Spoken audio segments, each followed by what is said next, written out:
The pass knew the heat of him before Senna had a mouth to taste the air. It came up through the blue dusk in a thin, mortal thread. Salt under wool, iron under skin. The bitter leaf smell of medicine caught in the seams of a travel coat. Too little heat for a man still walking. Too stubborn for a man prepared to die. Folded over the path in slow, thick sheets. Above the black teeth of the pines, the longest night lowered its body across the mountain, and Senna rose to meet it. This was the hour when she became more than weather. Frost gathered itself into fingers. Wind drew tight across bone.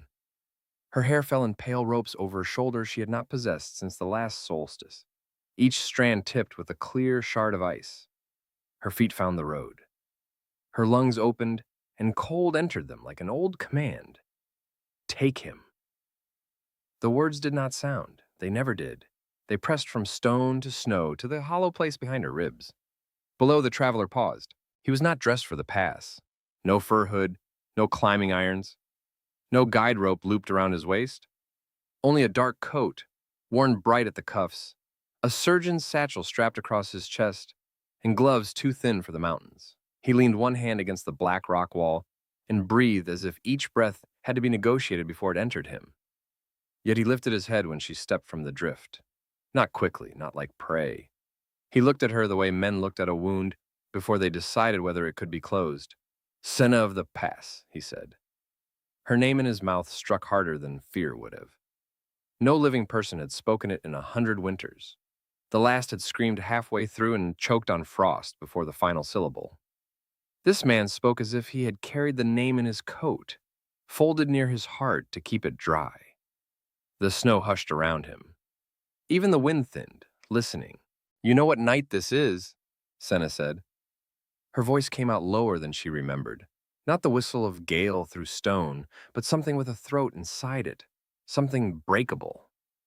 The traveler removed one glove with his teeth. His hand was broad, unsteady, scarred by needle pricks and old burns. He held it out to her without stepping back. I know. Such foolishness should have angered her. Mortals begged. Mortals ran. Mortals prayed to gods who did not climb this high. They did not offer bare skin to winter and wait with tired eyes. Senna crossed the last length of snow between them. Beneath his mortal warmth lay a second cold, not hers, not the mountains. A deep internal winter, already seated in him. What are you? She asked. The corner of his mouth moved. Not a smile. Too worn for that. Dogger Hollis. Ship's surgeon. Poor climber. Worse patient. Her hand closed around his wrist. The oath surged through her. Usually it was simple, skin under her fingers, breath catching, blood slowing bright and obedient, until the mortal became another white shape beside the road. She never hated them. She did not know them long enough for hatred. The pass required. Senna obeyed. Cold poured from her palm into him. It entered his wrist and stopped. Dagger's breath hitched, but he did not fall. The frost ran up the bones of his forearm, searching, and came back to her like a blade turned in the hand. Pain split across her palm. Senna released him. For the first time in a century, she stumbled. A red line opened across the inside of her hand. Not blood, not exactly. Something clear and bright welled there, colder than tears, warmer than ice. Dagger caught her wrist before she could hide it. The contact rang through both of them. His thumb lay against the place where her pulse should have been. He stared at the wound with a surgeon's anger, not at her, not at the magic, but at the hurt itself, as if damage offended him no matter what body held it. You tried, he said softly. You should be frozen. Yes. Why aren't you? A shudder passed through him. He held it in his shoulders until it was almost invisible. Almost. Because something else reached me first. The pass answered with a groan under the snowpack. Above them, cloud rolled down from the ridge, swallowing the last seam of violet sky. The storm had been waiting beyond the western saddle all day, fat with sleet. Now it found the road. Dagger looked up. There is a shelter near the cairn. There is no shelter for you. There is stone with a roof. I'll take stone. He tried to step past her. His boots sank. His knee buckled before pride could prevent it, and the sound he made was small enough to matter. She could leave him there. The storm would do what her hand had not. It would fill his coat, his lungs, the hollows behind his eyes. By dawn, he would belong to the pass. Instead, Senna reached into her hair. An icicle snapped free between her fingers. It was no longer than a knife and clear enough to hold the last light of the buried sun. Her cold lived inside it, braided with the brief solidity of this night. She had never broken any part of herself off before. Dogger watched her without blinking. "Carry this," she said. His bare hand opened. The icicle settled into his palm. Light flickered under his skin where it touched. The ice did not melt.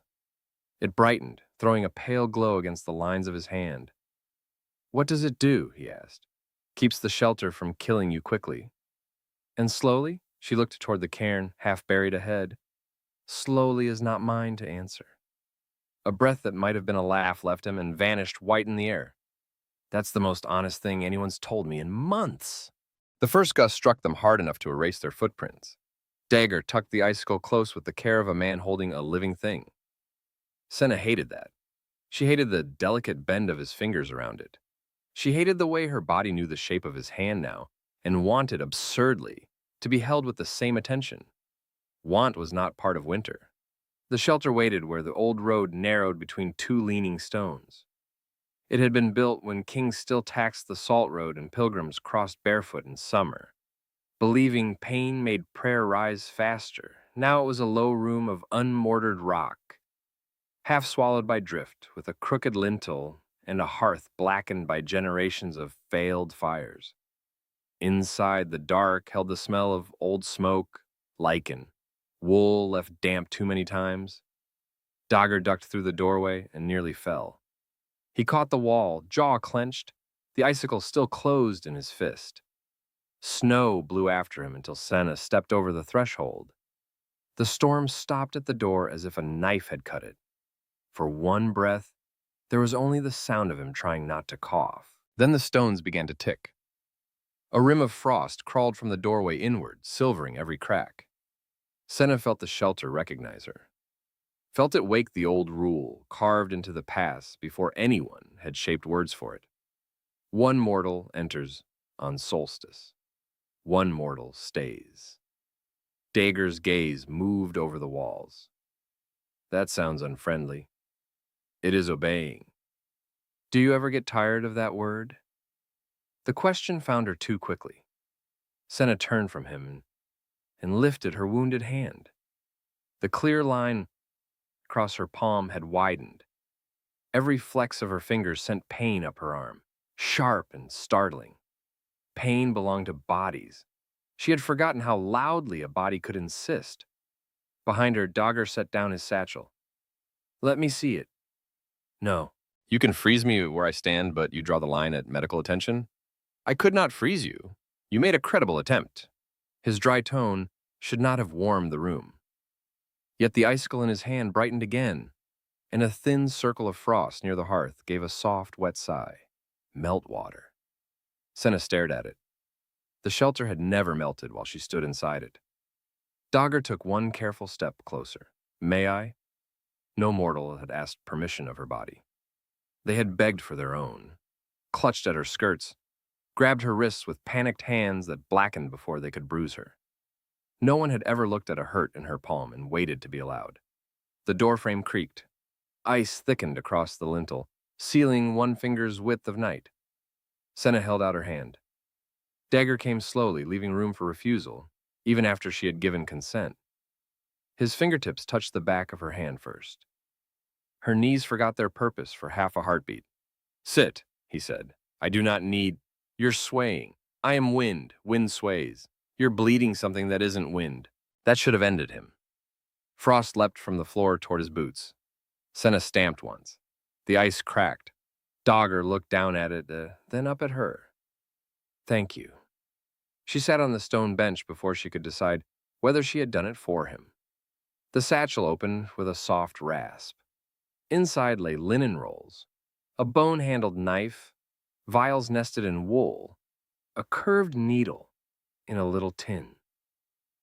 tools for keeping mortals inside their skin. He selected linen in a small bottle, ambered by age. "This may sting," he said. "I am Winter." "Yes, Winter can still be damaged." The liquid touched her palm. Senna's breath broke. Dagger's hand tightened around hers, steady but not trapping. There. Heat moved through the wound with cruel intimacy. Her fingers curled before she could stop them, and his curled with hers, taking the force of it. Outside, the storm flung itself against the walls. Inside, his thumb made one slow pass beside the cut, not over it. Comfort without claim. "Who told you my name?" she asked. "My grandmother." "She crossed this pass? She lived below it. She said every winter owed a life to the woman in the snow." His eyes stayed on the bandage. "She also said you were not cruel." The linen wound around Senna's palm, white over white, mortal care over immortal hurt. She was wrong. Was she? The shelter answered for her. Ice sheeted across the doorway from both sides at once. Dagger turned sharply as the opening narrowed, the storm outside becoming a pale, frantic slit. Senna stood. Her body protested, new and clumsy. The bandage flashed cold. She crossed to the door and set her wounded palm against the ice. "No," she said. Cold roared back through her arm. It took shape from her, stealing strength from her shoulders, her spine, the fragile weight of her feet on stone. She pushed anyway. The ice groaned. A crack opened. Wind screamed through it and tore strands of hair across her face. Dagger was beside her before she commanded him to stay back. "Don't touch the door," she snapped. "I wasn't going to touch the damn door." His shoulder came under her free hand. Not to lead, not to take, to brace. The shelter shook around them. Senna leaned into him because the alternative was falling, and Dagger held steady beneath the weight she should not have had. The icicle, clenched in his other fist, burned pale between them. With a sound like a rib breaking, the ice at the threshold split. The doorway remained open. Senna pulled her hand away and nearly went down. Dagger caught her by the waist, then let go at once. "Forgive me," he said. "There is nothing to forgive." A muscle shifted in his jaw. "There usually is." The words settled between them, too heavy for the storm to move. He stepped back first, and because he did, she saw the cost of standing. His color had gone wrong beneath the windburn. Gray at the lips, a shine of sweat at the temple despite the freezing room. His breath scraped going in. "You are dying now," she said. Dagger looked toward the hearth as if there might be a fire there after all. "Everyone is. I'm being efficient." "Do not make it smaller." His humor left him. For several heartbeats, the only sound was sleet ticking at the stones. "I have 6 weeks, Wasaho," he said. "Less, if this climb has opinions." Senna had heard men lie at the edge of death. They promised gold, kingdoms, daughters, blood oaths, secrets.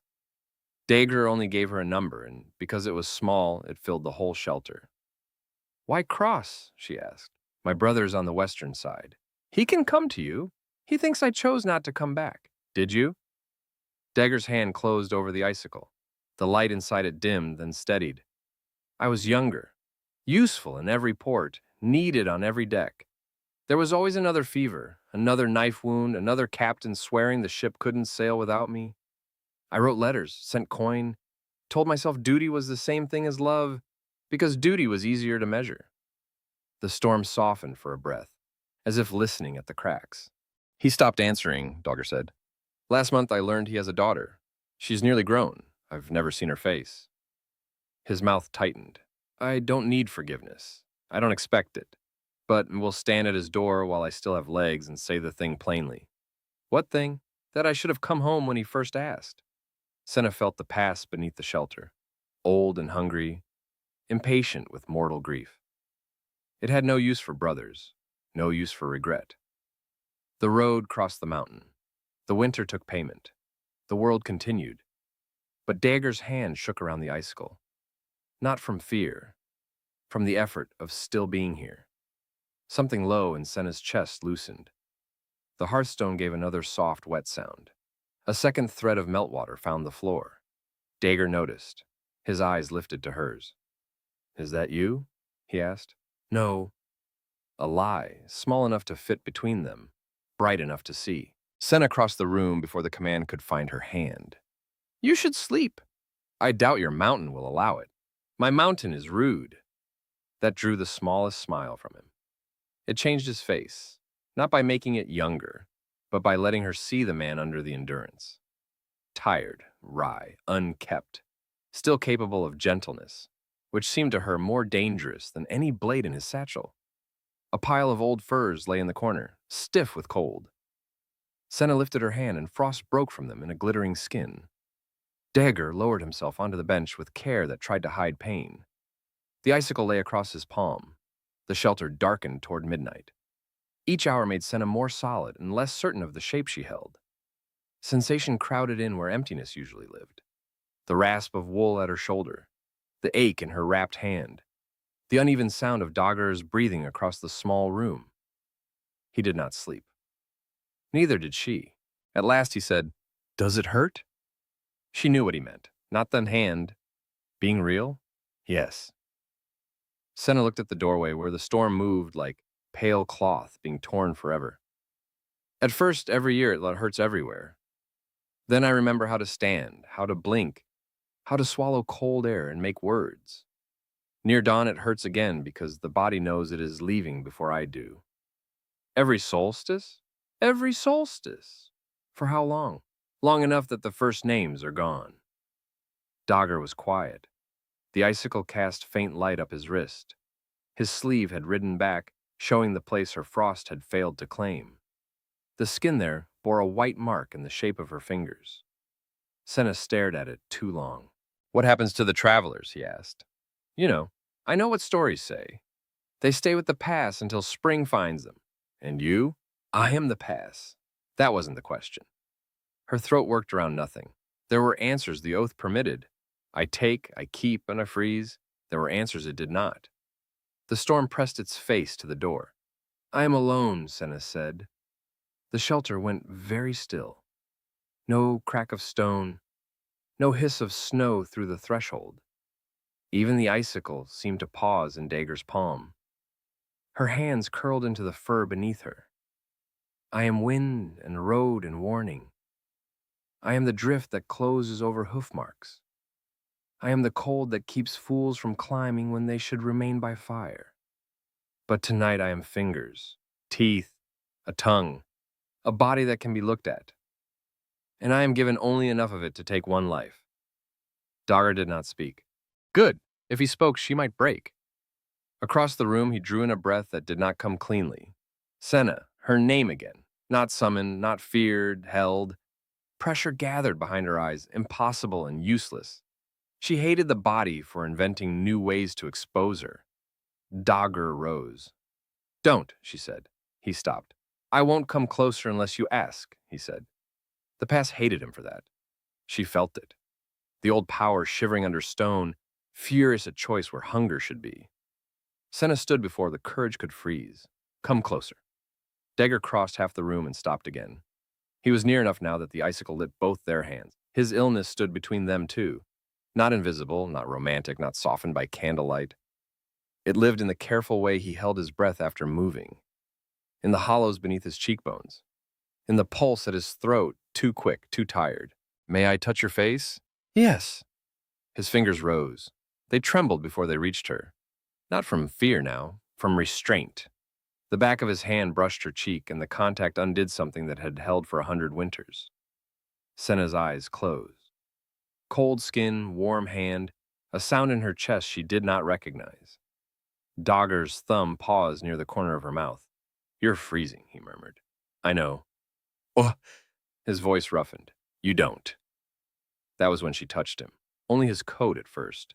Wool under her fingertips, damp from storm. Then the hard line of his collarbone beneath, the living heat trapped badly inside failing flesh. He exhaled her name against her temple, and the sound moved through her like thaw through dark soil. The icicle flared between them. A whiteout burst inside the shelter. Snow filled the room without entering through the door. It spun from the walls, from the rafters, from the black hearth itself. A blind storm born of command. It wrapped around Dogger's shoulders and dragged frost across his coat, sealing him in a glittering shell. Senna seized his lapels. No! The storm shoved her back. Dogger caught her hand and held on. Ice climbed his sleeve, his breath cut short. For one terrible moment, the mark on his wrist brightened, and Senna saw what the past wanted. Not his death, but his keeping. A man preserved beside the road, face turned forever towards a door he would never reach. She pulled his hand to her mouth. Her lips touched the white mark her frost had left. The snow in the room stopped moving. Dagger's breath returned in a harsh, broken sound.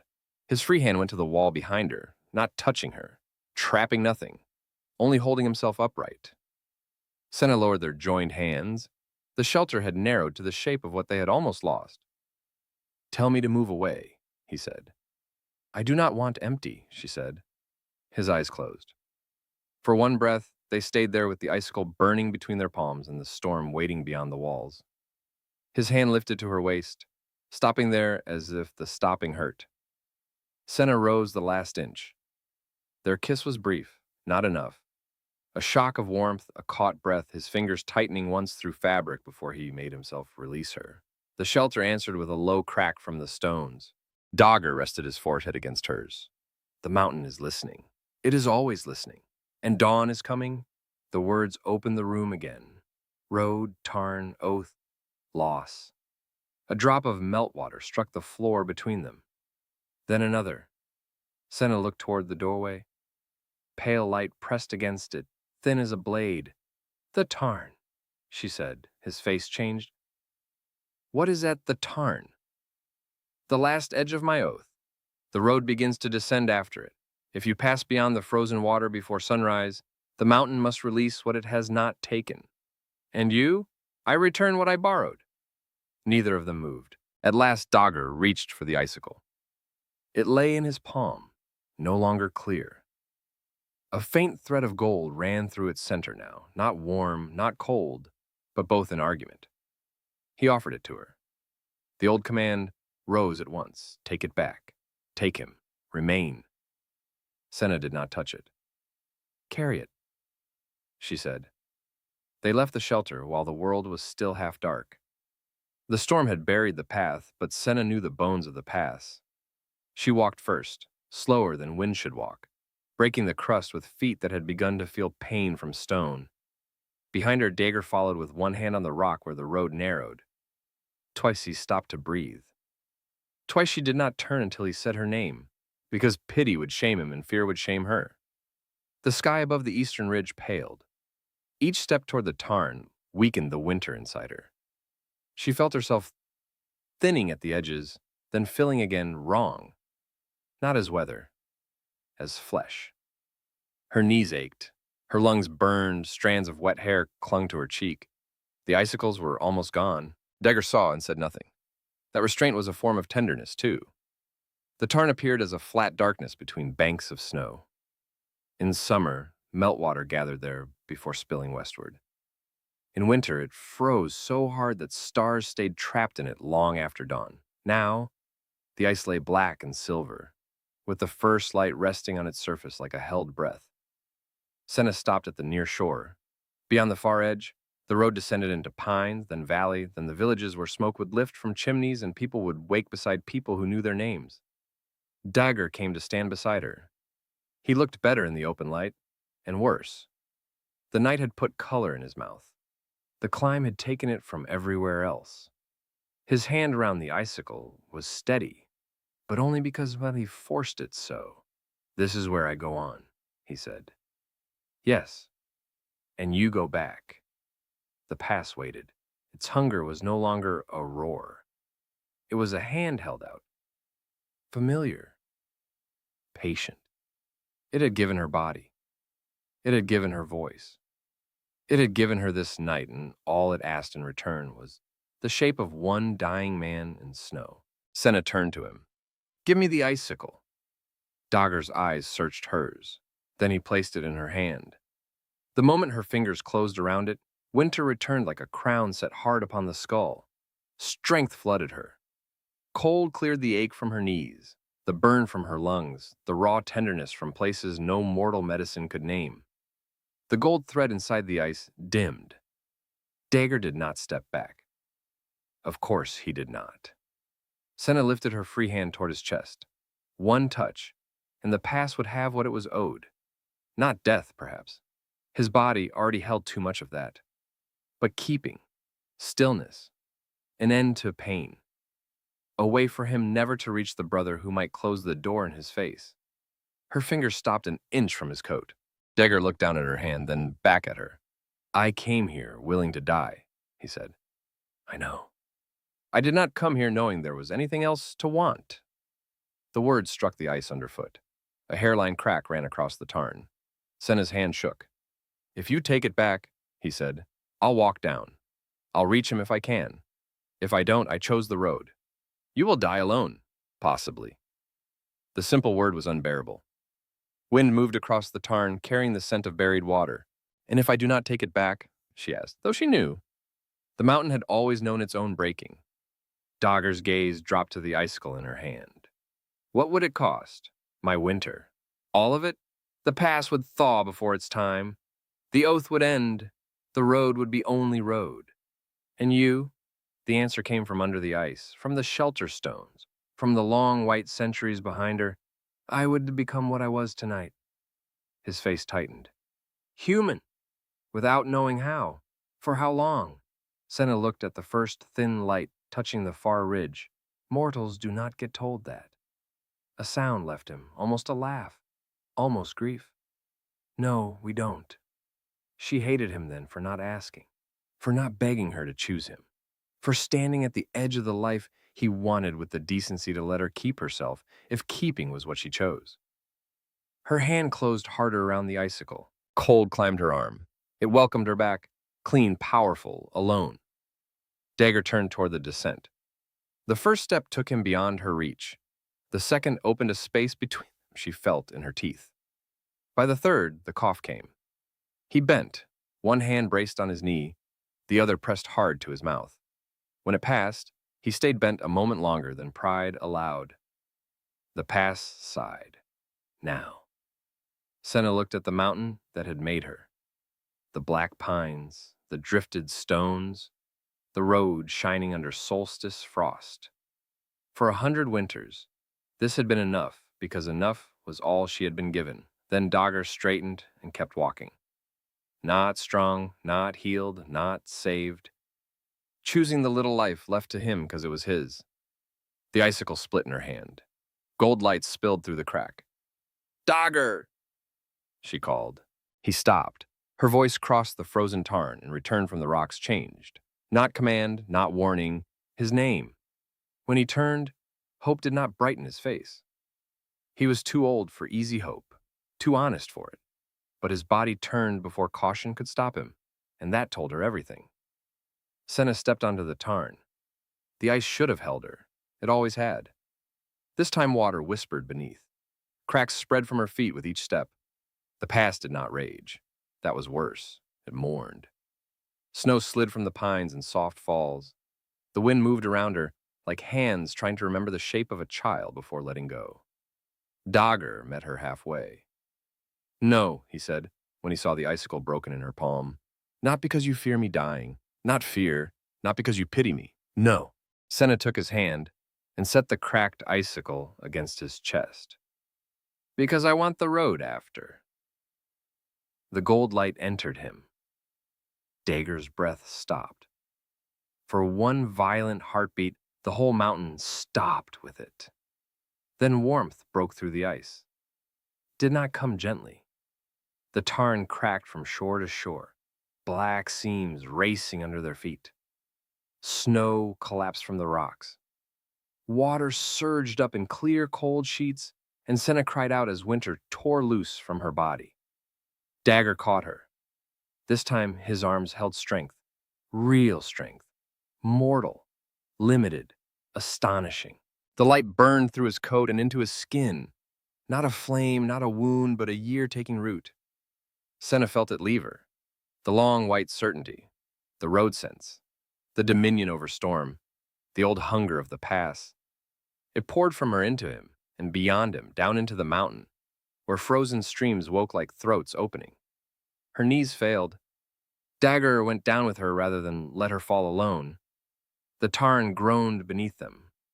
Water lapped over the ice, soaking her skirt, shocking her new skin. She could not command it back. She could not command anything. Breath scraped into her lungs, too warm and too sharp. Her heart beat once, then again. She clutched his coat. "It hurts," she said. Dagger's hand came to the back of her head, careful among the wet remnants of her hair. "I know. You always say that. Usually because I do." A laugh broke out of her. It hurt, too. The sound startled them both. It went across the tarn, small and raw, and the mountain did not take it.